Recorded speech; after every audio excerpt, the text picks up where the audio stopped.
Жакшы китеп окуу аркылуу биз жан дүйнөбүздөгү соолуган гүлдөрдү сугарабыз. Анткени калем сапты таш бычак менен курчуткан сыяктуу биз да жан дүйнөбүздү китеп окуу аркылуу руханий азыкка толтуруп, зээнибизди курчутабыз. Кадырман телекөрүүчүм, назарыңыздарда бир китептин баяны. Бүгүнкү сөз башы болгон чыгарма Аман Саспаевдин калемине таандык Саралайыт аңгемеси тууралуу. Аталган аңгеме аз көлөмдүү болгонуна карабай, аңдап түшүнгөн окурманга адамдардын мүнөзүн кадимки жаныбарга салыштыруу менен коомубузда таш боор, зулум адамдар болсо да, алардын арасында ырайымдуулук сапатына ээ болгон жоош момун жандардын чыдамкайлык, жоомарттыгын сүрөттөйт. Саламатсыздарбы? Кыргыз аңгемелеринин классиги Аман Саспаевдин Саралайыт аңгемеси боюнча айтып берсем, эч кимге зыяны дагы, пайдасы тийбеген бир айылда Саралайыт болот. Бир күнү ал айылда сүзмөлөр, жумурткалар да жоголот.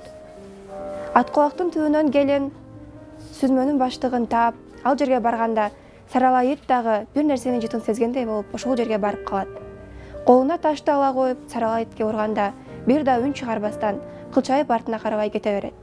Бул Саралайыттын мүнөзү ушундай. Бир дагы үн чыгарган эмес. Ошол себептүү таптап баккан анын ээси да баары өз күнүңдү көргүн деп аны бошотуп жиберет. Ал өзүнүн өмүрүндө коргоо милдетин аткарууда гана эмес, зериккенден да бир үн чыгарып койгон эмес. Ошентип жүрүп Саралайыт ууру атка конот. Бир күнү бир аялдын жумурткасы жоголот. Ал жумуртканы ким жегенин жана аны ким көргөнүн дагы билип турса дагы, ал айылдагылар Саралайытты күнөөлөшөт. Ошентип ал киши мылтыгын октоп Саралайытты издеп жөнөйт. Издеп жөнөп аны таштандылар шимшип жүргөн жеринен таап алат.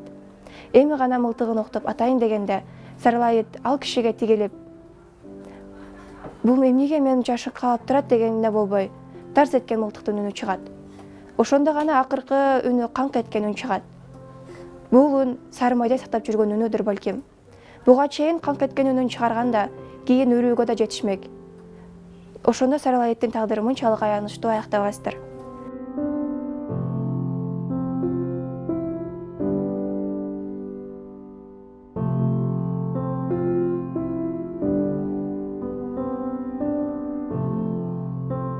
Бул чыгармада мени таасирленткен жери, канчалык күнөөсүз болсо да ошо бир айылдын эли бир гана итти күнөөлөп туруп алды.